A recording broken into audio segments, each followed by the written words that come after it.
और देश में कोरोना की दूसरी लहर में कोविड-19 मामलों की संख्या में तेजी से वृद्धि होती देखी गई और अब उसी गति से मामलों में गिरावट भी आने लगी है।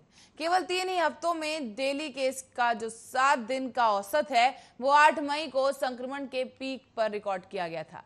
ये रिकॉर्ड संख्या से अब आधा हो गया है।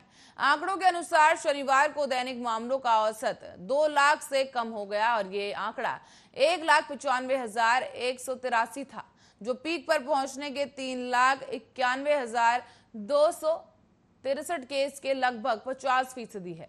दूसरी लहर में औसत दैनिक मामलों में 50% की कमी देश में महामारी की पहली लहर की तुलना में आधे समय में आई थी। वहीं आपको बता दें, पहली लहर में 17 सितंबर को औसत दैनिक मामले 93,735 केस के साथ पीक पर पहुंच गए थे और 6 सप्ताह बाद 30 अक्टूबर तक ये संख्या गिरकर आधी हो गई थी। हालांकि डेली मौतों का आंकड़ा और आंकड़ों में संक्रमण के मामलों की तरह गिरावट नहीं आई है, लेकिन लगातार जो आंकड़े सामने आ रहे हैं उन्हें देखकर ये कयास लगाए जा सकते हैं कि अब आंकड़ों में कमी आ रही है और कोरोना संक्रमित जो मरीज हैं उनकी संख्या में घटौती देखी गई है। लॉकडाउन का असर सीधे तौर पर देखा जा सकता है।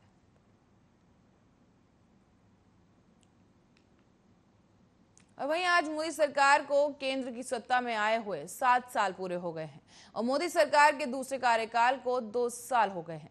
कोरोना संकट को देखते हुए बीजेपी शासित राज्यों के मुख्यमंत्रियों को जेपी नड्डा ने पत्र लिखकर इस अवसर पर कोई समारोह का आयोजन न करने की बात कही है। उसकी जगह सरकारें कल्याणकारी कार्यक्रमों का आयोजन कर सकती हैं। पार्टी आलाकमान की ओर से सभी बीजेपी शासित राज्यों को आदेश दिया गया है कि कोरोना प्रभावित लोगों की मदद के लिए योजना तैयार करें।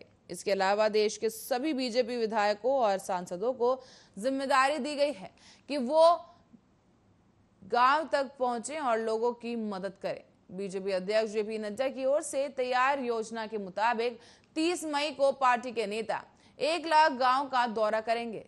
इस दौरान बीजेपी के कार्यकर्ता गांव में लोगों को मास्क, सैनिटाइजर और राशन जैसी जरूरी सामग्री और किट भी मुहैया कराएंगे और लोगों को वायरस से बचने के लिए जागरूक किया जाएगा।